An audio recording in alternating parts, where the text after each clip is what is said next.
Last 2 years, Olympus launched the OMD E-M10 with larger grip, better features, but cost more into the OMD family. Later, they shrink the size, make the image stabilization to 3 axis. We get the OMD E-M10. But what if we improvise it and add 2 more image stabilization to the E-M10? This is our answer, the brand new OMD E-M10 Mark II. Phew, such a long name.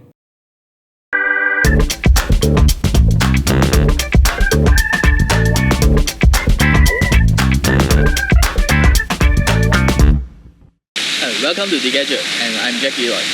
Olympus recently just launched the successor of OMD E-M10, which is the OMD E-M10 Mark II. This camera maintains its compact size, but it inherits a lot of great features from the OMD E-M5 Mark II.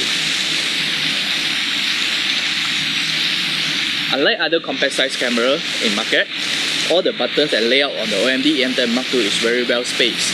The buttons are larger, elevated, and easier to reach. The build quality is superb and I like it so much, but unfortunately, there are no weatherproof ceiling on this camera. Following the OMD E-M1, the OMD E-M10 Mark II power button has been relocated to the top left and received a newer design as well. The only thing I dislike about this button is you have to push the switch all the way down to turn it off. A little bit hassle, but I believe this is just a matter of time to add that on it. Another thing I like about the newer design of this power button is you push it further, you trigger the built-in flash. A very smart design.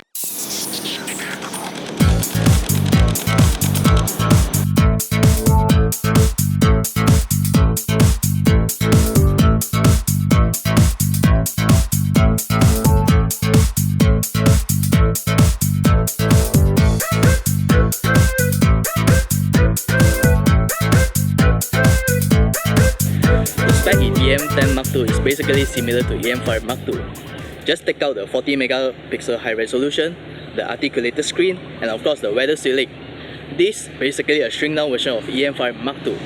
But of course, if you insisted to know what's the spec of E-M10 Mark II, it's still using the same old sensor, the 16 megapixel, TruePic 7 image processor, 5-axis image stabilization just like the E-M5 Mark II, OMD movie features, 3-inch tiltable screen, and of course the electronic viewfinder that's currently using the AMOLED display. The OMD E-M10 introduced new features to Olympus, the AF targeting pad. What this means is basically when you put your eye on the viewfinder, usually the back screen are disabled. But with the AF targeting pad, you can actually choose your focus point on the behind the screen by using your thumb or finger. Just slide it around the screen. Very hard to show here, but you have to try it to believe it.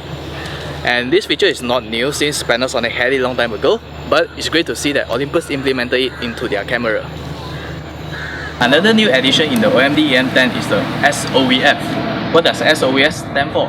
It's Stimulated Optical Viewfinder, which basically the electronic viewfinder will act as an optical viewfinder.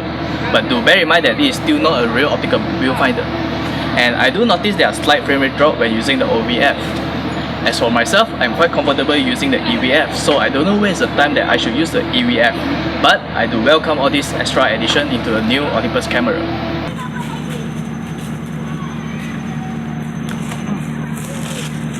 Okay, the OMD movie that from E-M5 Mark II, all the features has been brought over to the new OMD E-M10 Mark II as well.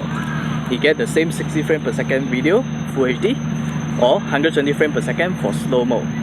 But the only thing that I don't like is it doesn't come with a 3.5mm mic jack, which means you can't plug in your external mic into the OMD E-M10 Mark II.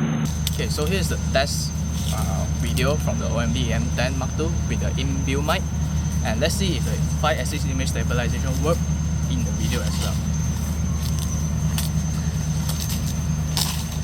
Yep.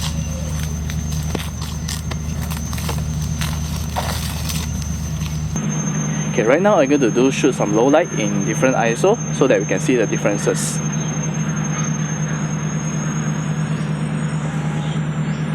From the test, it seems like the camera has no problem handling from ISO 200 to 3200.